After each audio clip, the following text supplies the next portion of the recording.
Chegamos a mais um momento de umas pequenas reflexões que tem como tema Tudo nos foi dado por amor. Sexta-feira Santa. Hoje é Sexta-feira Santa, ou Sexta-feira da Paixão. Não é um dia de festa, mas um dia de recolhimento e profunda reflexão. Porque se cumpriu tudo aquilo que Jesus vinha anunciando aos apóstolos sobre a sua vida. Ora, achando-se eles na Galileia, disse-lhes Jesus: O Filho do Homem será entregue nas mãos dos homens, e matá-lo-ão, e ao terceiro dia ressuscitará. Mateus capítulo 17, versículos 22 e 23. Durante a última ceia, Jesus diz a Judas que cumpra aquilo que ele tem para cumprir e que não perca tempo. E após o bocado, entrou nele Satanás.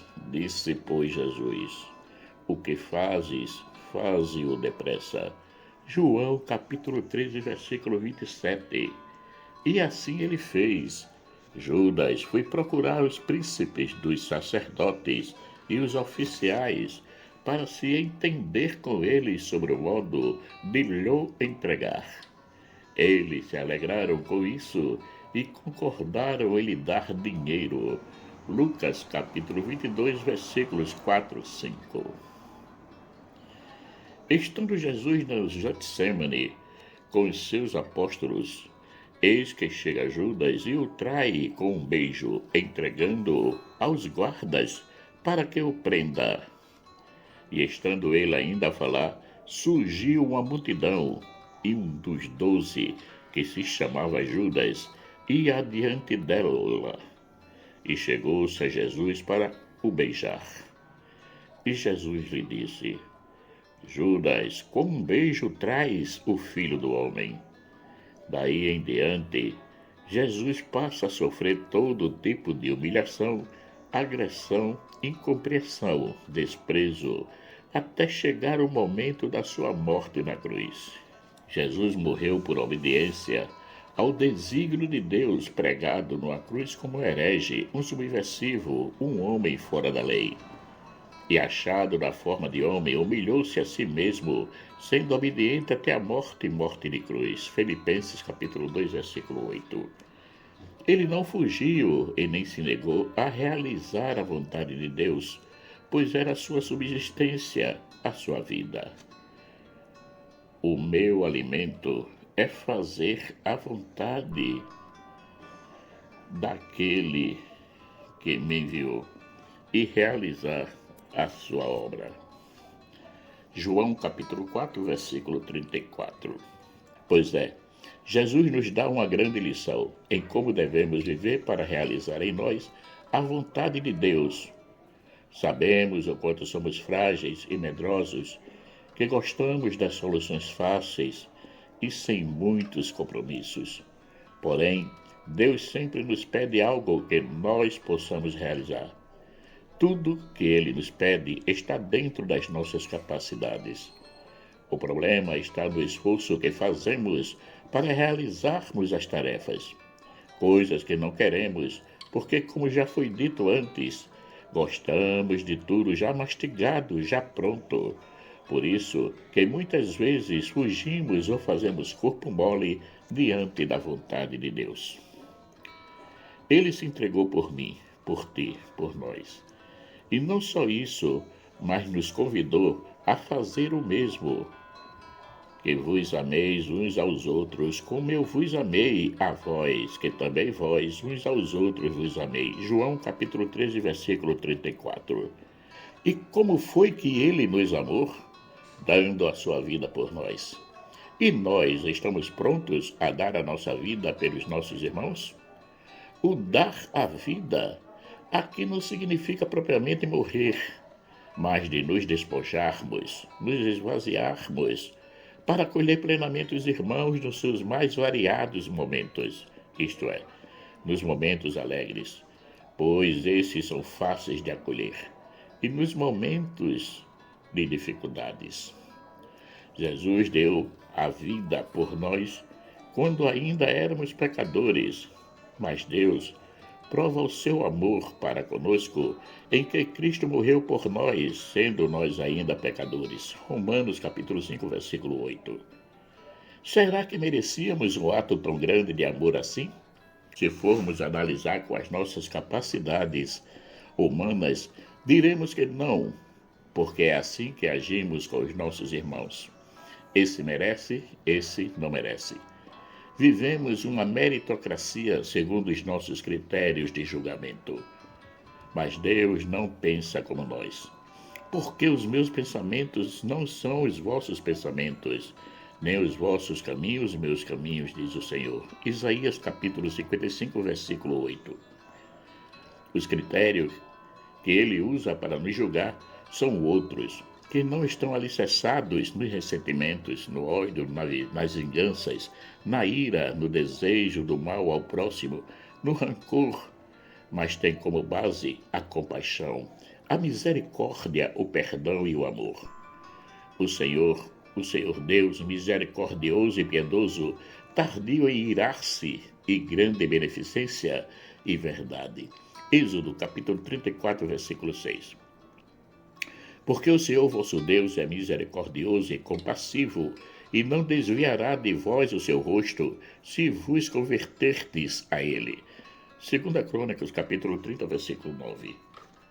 E Deus é amor. E quem está em amor está em Deus e Deus nele. 1 João, capítulo 4, versículo 16. Jesus foi pregado numa cruz e ali sofreu todos os tipos de maltrato. Foi zombado, teve seu peito traspassado por uma lança, teve os pés e as mãos pregados na cruz. Lhe foi colocado uma coroa de espinho, lhe deram vinagre misturado com fel para beber, lhe humilharam e caçoaram. Foi desprezado pelos seus apóstolos, com exceção de João. Tudo isso ele passou e aguentou por nós.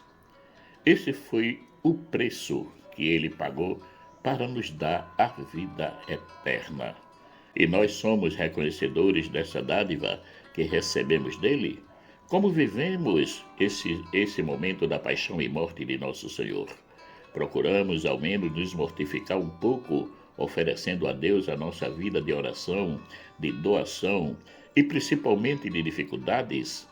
Ou só nos lamentamos da vida, querendo viver em um mar de rosas, sem dificuldades e aperreios?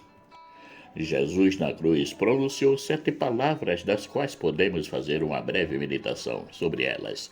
Primeira foi: Pai, perdoa-lhes, porque não sabem o que fazem. Lucas capítulo 23, versículo 34. O perdão é a fraqueza de Deus. Ele esmiuça a nossa vida até encontrar um ato de amor, por mais menor que seja, para cobrir todos os nossos defeitos. Veio, porém, a lei para que a ofensa abundasse.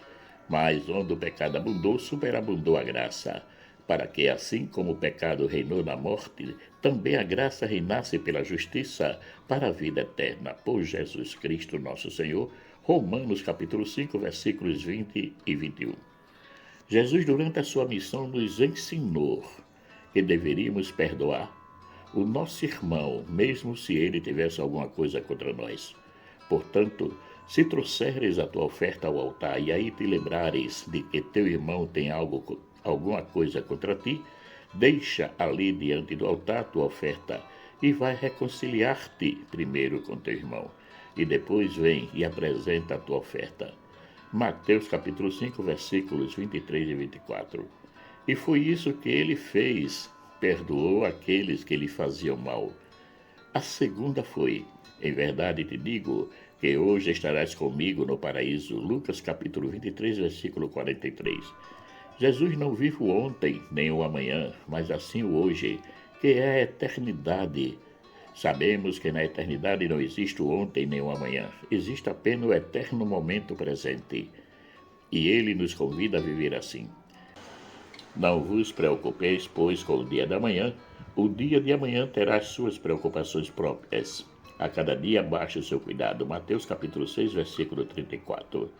Porque vivendo assim não perdemos tempo em ficar parado pensando no que passou, nem ansiosos querendo realizar o que está por vir, mas nos ocupemos amando cada irmão no momento presente, doando-se completamente a cada próximo que encontrarmos, porque só o amor é que nos levará à vida eterna.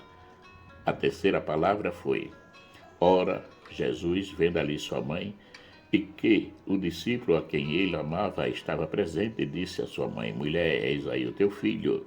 Depois disse ao discípulo: eis aí a tua mãe. E desde aquela hora o discípulo a recebeu em sua casa. João capítulo 19, versículos 26 e 27. Jesus nos apresenta a maternidade de Maria. Ela deixa de ser apenas a sua mãe e passa a ser a nossa mãe.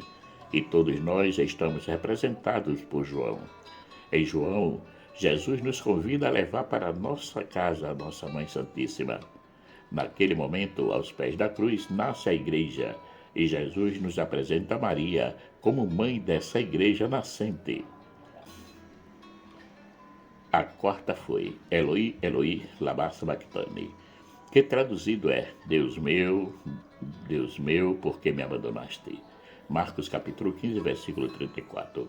Jesus se sente abandonado pelo Pai, fato que nunca aconteceu, mas a sensação do peso dos nossos pecados o levou a sentir-se assim. Jesus crucificado e abandonado, que figura é essa?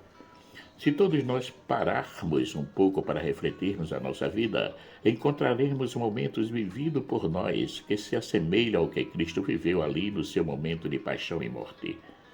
Todos os nossos sofrimentos encontramos nele abandonado. Por exemplo, uma dor, seja ela qual for, ele sofreu todos os tipos de dores ali na cruz. As dores dos pregos, da coroa de espinho, da lança que traspassou seu peito, dos desprezos, das humilhações. Se formos ver a traição, ele foi traído por Judas com um beijo no rosto. E se falarmos da ansiedade, ele também viveu lá no Getsêmani com muita tristeza e angústia, pedindo ao Pai que lhe afastasse o cálice. Portanto, não podemos ignorar que naquela pessoa totalmente desfigurada e abandonada contém todos os tipos de sofrimento que podemos passar. Logo, por que não o escolher como nosso único bem? Bem esse que poderemos oferecer a Deus todas as vezes que a dor a nós se apresentar. Ele, Jesus abandonado, o nosso único bem, nos ajudará a não desesperarmos nos momentos de dor e de dificuldades, porque iremos oferecer-lhe esses momentos como retribuição e reconhecimento por tudo que ele fez e passou por nós. A quinta palavra foi: tenho sede. Jesus é verdadeiramente homem e verdadeiramente Deus.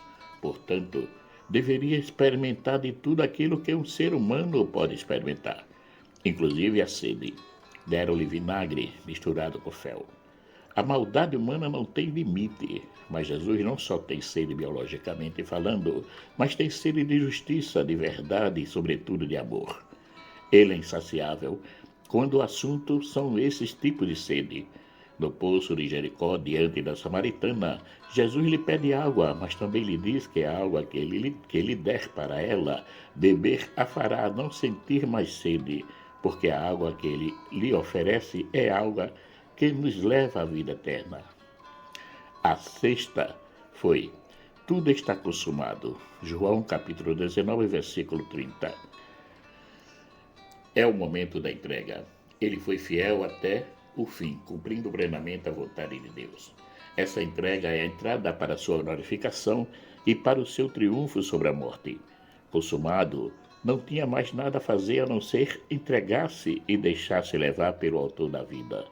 Nós também teremos a nossa hora de dizermos: tudo está consumado. Porém, vivemos nos preparando para esse momento? Ou só pensamos em gozar a vida de qualquer maneira, como se ela não tivesse um fim terreno e um novo começo na eternidade? Realmente, vivemos já aqui na Terra nos preparando para esse novo começo? É importante refletirmos sobre isso. A sétima e última palavra foi: Pai, nas tuas mãos entrego meu espírito. E havendo dito isso, expirou. Lucas capítulo 23, versículo 46. Tudo foi colocado nas mãos de Deus, a quem ele sempre confiou. Ele entrega-se plenamente ao Pai e nos leva junto como partícipe desse momento. Jesus sabia que a sua morada definitiva é no seio do Pai, na morada eterna, e chegando lá, como ele mesmo disse, irá preparar a nossa morada.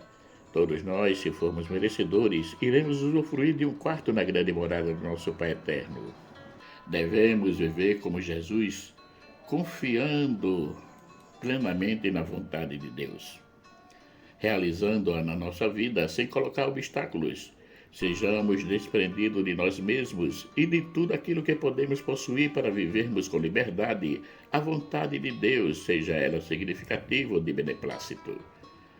Vivamos esse momento da Sexta-feira Santa com muita piedade e devoção, pois Ele deu a vida por mim, por ti, por nós. Marcos Laurentino. Caríssimos e caríssimas, chegamos ao final de mais um momento de umas pequenas reflexões que teve como tema Tudo nos foi dado por amor, Sexta-feira Santa. Caríssimos e caríssimas, agradeço a todos aqueles que já se inscreveram no canal e peço para que reflitam e compartilhem essas reflexões com mais pessoas. Peço àqueles que ainda não se inscreveram no canal que se inscrevam deixando o seu joinha também.